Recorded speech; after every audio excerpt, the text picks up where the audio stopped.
I never know when that coughing starts. It's because I'm singing too hard or I got a little piece of the Lord's Supper there in my throat. I don't know which, but in the bulletin, page 3, there's a place to keep some records of this, if you'd like to take some notes. And I don't know if you know that our heating system is such that you have to choose whether you want to heat or whether you want to cool. And it was going so low last night, I decided we ought to heat. And now I think we probably need to cool. But I'm sorry, I had to choose one or the other before services, and I did that. So if it's a little warm, that's why. I want to talk to you today. It will start in 2 Kings chapter 5 with an old narrative. Preaching from Old Testament narratives is a lot of fun. And I hope it's profitable for you as well. This isn't just an old story from long ago.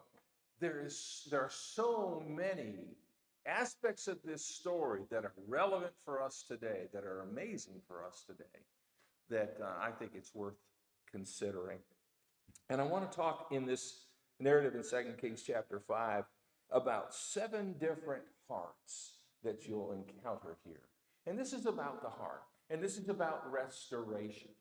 And so it's pretty exciting to look through this. I hope it's going to be profitable for you. The 7 different characters that we're considering, I guess in order of appearance: Naaman, a slave maiden; the king of Syria, Ben-Hadad; the king of Israel, we think is Joram; the prophet Elisha, not the prophet Elijah. Elijah has been taken up at this point. Elisha is going on in this troubled time during the nation of Israel.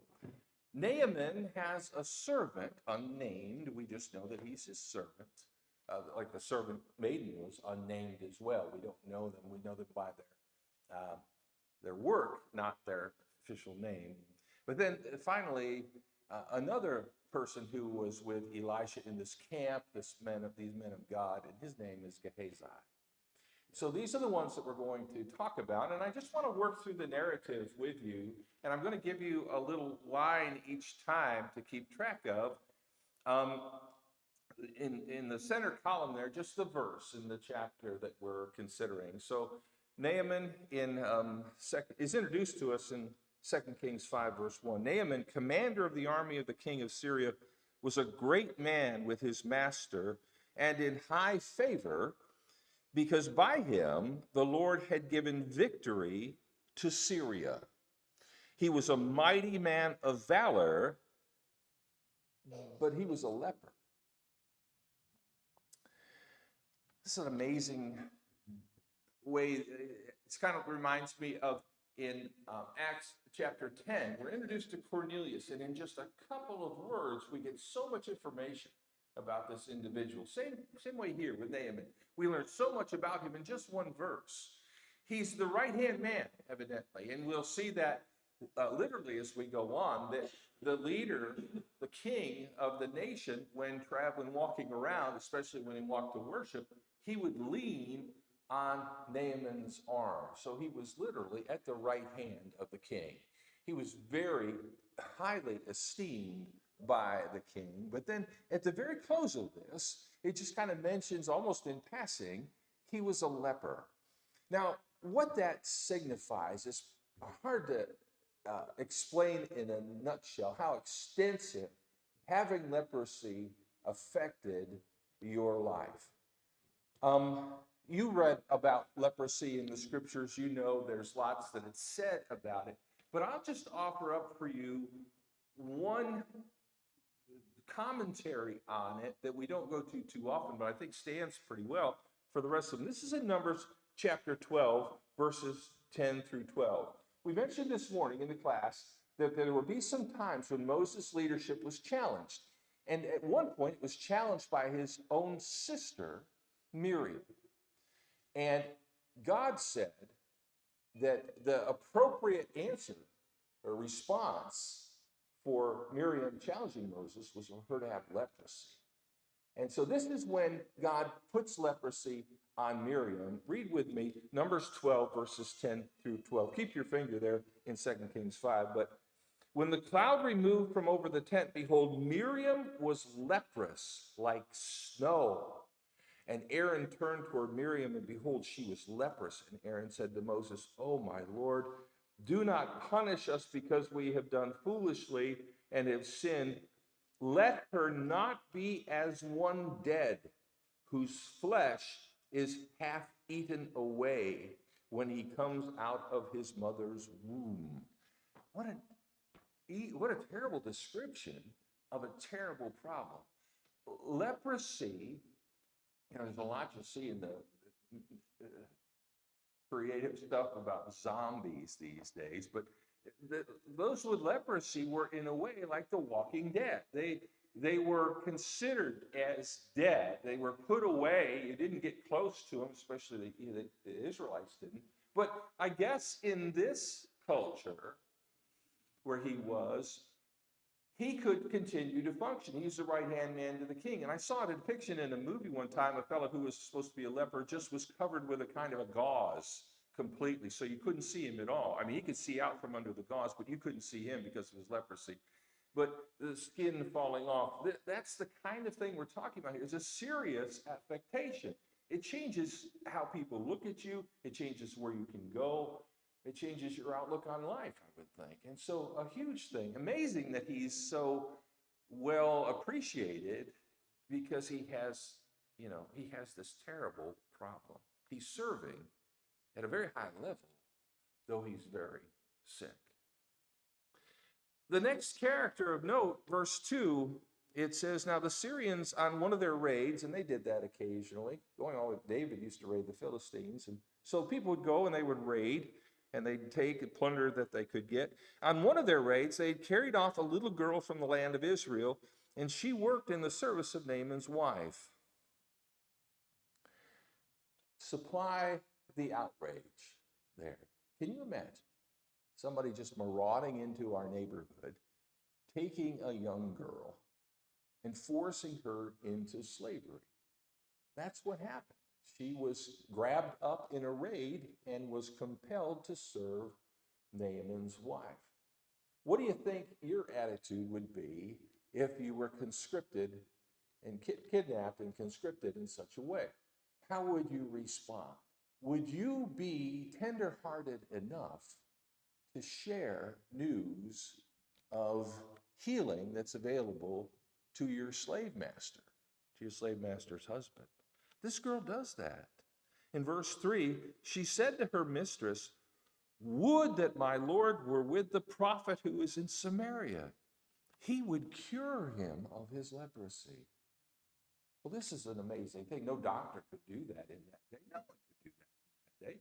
But she says, this little servant girl shares that the prophet in Samaria could do it.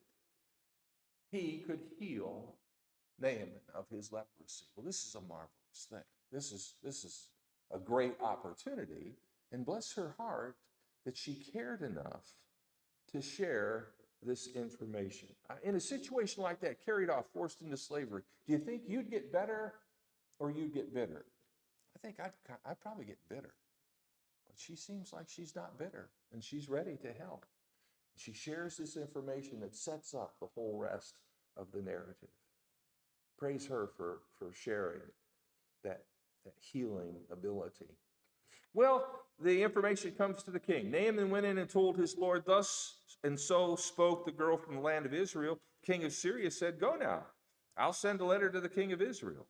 So he went, taking with him 10 talents of silver, 6,000 shekels of gold, and 10 changes of clothing. And he brought the letter to the king of Israel, which read, "When this letter reaches you, know that I have sent to you Naaman my servant, that you may cure him of his leprosy." So, there's a detail here that seems to have missed the king, or maybe just kings operate with other kings, but the girl didn't say that the king of Israel could heal the leprosy. She said that the prophet in Samaria could heal the leprosy. When the letter gets from Ben-Hadad and goes to Joram, it says, "Please, king, heal him of his leprosy." Well, you have to at least commend Ben-Hadad for caring enough about his servant, Naaman. When they find out that there's a possible cure, he lets him go and he lets him investigate this and avail himself of the cure. He cared about his employee, if you will, or his servant enough to let him check it out. Well, then you cut to the king of Israel, Joram, and this puts him totally out of sorts when he gets this letter. And he says in verse 7, when the king of Israel read the letter, he tore his clothes and said, "Am I God to kill and make alive? Me, heal him of leprosy?" This man sends words to me to cure a man of his leprosy. Only consider, this is what's behind all of this, he's seeking a quarrel with me. He has set me up to do something that's impossible, so when I fail, he can be angry with me and he can start a war. That's what's on this. That's what's going on here. That's Joram's take on what's happening.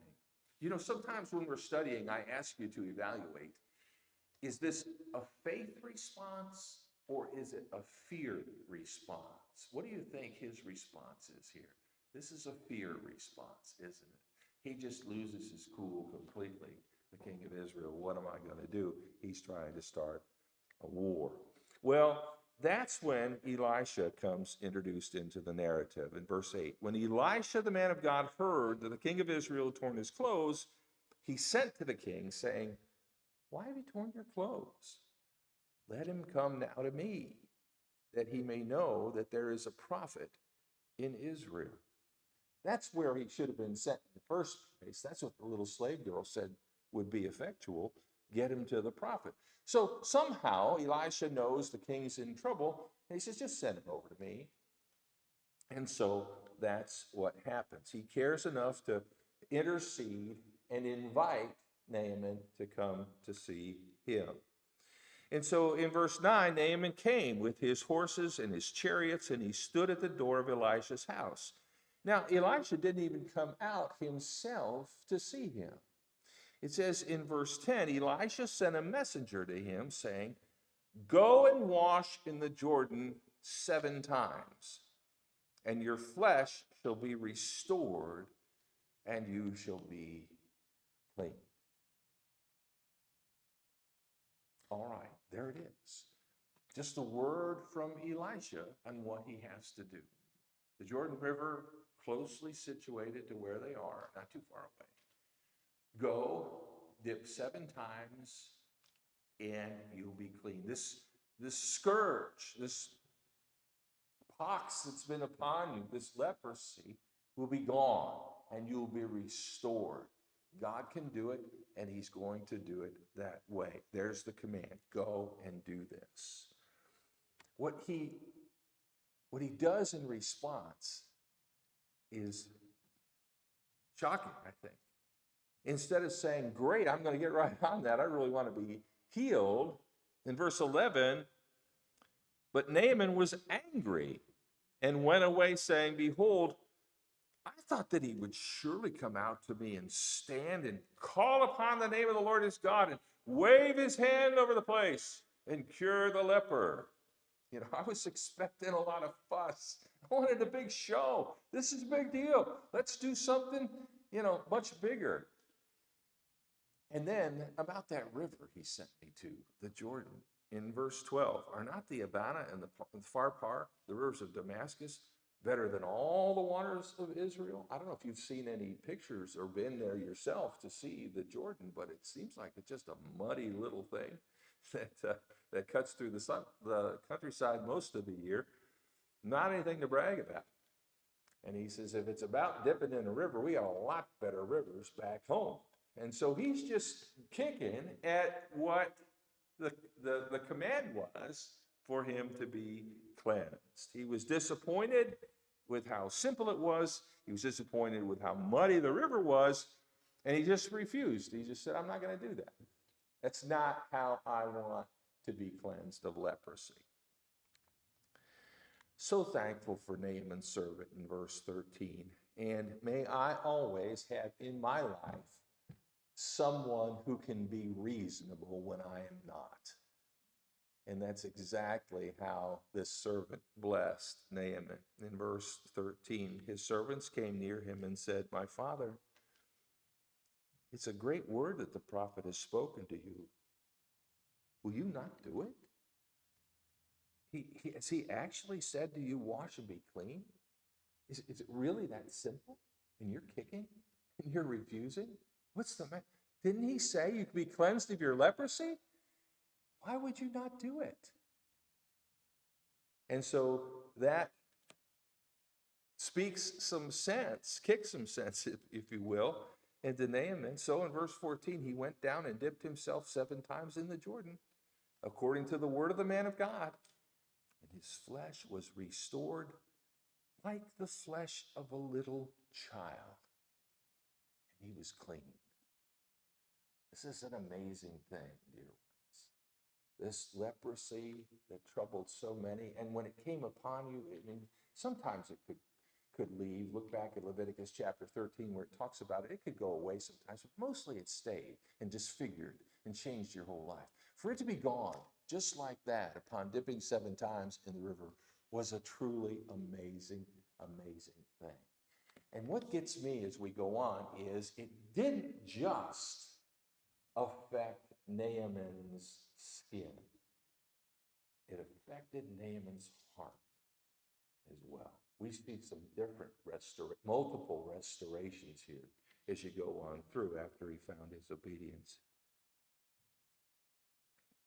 In verse 15, he returned to the man of God, he and all his company, and he came and stood before him, and he said, "Behold, I know that there is no God in all the earth but in Israel." What an amazing confession he makes. And that's the right conclusion to come to in the face of a miracle like has just been accomplished. The way he's been cleansed, how it happened. The right conclusion is this is the real God that's behind that. And as a matter of fact, this is such an amazing display. He knows there's no other God beside this God. Naaman makes a great confession. Now he goes on with 3 requests after this. And the first request is, "So accept now a present from your servant." He's been blessed so extensively, he wants to pay it back if he can. I mean, what price would you put on being able to be cleansed from leprosy? And you saw earlier the stuff, the money that Ben-Hadad sent with him. He's got all of this. "Please," he says to Elijah, "let me pay you back for this. You've blessed me so." But Elisha says, "I'm not going to do it. I will not." He refused. "As the Lord lives before whom I stand, I will receive none." And he urged him to take it, but he refused. So then he goes on with a second request in verse 17. Naaman said, "If not, please let there be given to your servant 2 mule loads of earth. For from now on, your servant will not offer burnt offering or sacrifice to any god but the Lord." Come again? You want some dirt? 2 loads of dirt? Okay, we can set you up with that. Elisha doesn't really say anything about it. But, evidently what it is that in his understanding of how gods operate, they're kind of connected to the soil. So if I'm going to continue to worship the God that is in this area, I better take some of this area back with me to my area so that I'll have that connection between God. If I can have 2 mule loads of earth, then I'll be connected. Not realizing, in his understanding, he doesn't realize that the God he's worshiping is the God who made not only the earth there, but the earth everywhere, and the earth, the whole thing. It's an inconsequential request. Take a couple loads of dirt, that's fine, doesn't matter. They don't say anything about the request. That was his second request. His third request is the one that gets me, that touches my heart. evidently, he has some concept of what it means to walk worthy of the calling of which you've been called, and how to put away any appearance of evil. And he sees something that's going to develop, a situation that's going to develop when he gets back home, and he wants to make sure he's going to be okay when he gets in this situation. Look at what it says in verse 18. In this manner, may the Lord pardon your servant. When my master goes into the house of Rimmon to worship there, leaning on my arm, and I bow myself in the house of Rimmon, when I bow myself in the house of Rimmon, the Lord pardon your servant in this manner. Do you see what he's saying? He's saying, I'm going to be leading my master into his place of idolatrous worship. And as part of his worship, he's going to want to bow down. And so I'm going to be leading him. I'm going to have to bow down too in the house of Rimmon. And it's going to look to everybody like I'm worshiping Rimmon. But I'm not. Do you see? Naaman's got respect for his master. And he's got respect for his Lord. And in that situation, he's kind of stuck. It's going to look like he's not honoring his God above as he's honoring his master. And he asks for some grace in that situation. And you know what? In verse 19, the prophet Elisha said, go in peace. We saw that this morning. Go in peace. That means everything's fine. The relationship is still good. You're in good shape. And all is well. Oh, that the story ended there. We have a happy ending. And we do have a happy ending for Naaman. But look what happens as we go on. When Naaman had gone from him for a short distance, Gehazi, now he comes in. The servant of Elisha, the man of God, said, see, my master has spared this Naaman the Syrian in not accepting from his hand what he brought. As the Lord lives, I'll run after him and get something from him. Do you see Gehazi's thinking, this is an opportunity. Do you know how much loot he had and he's taking it all back home? I'm going to get some of that. I'm going to get some of that for me. So in verse 21, so Gehazi followed Naaman. When Naaman saw someone running after him, he got down from the chariot to meet him and said, is all well? And he said, all is well.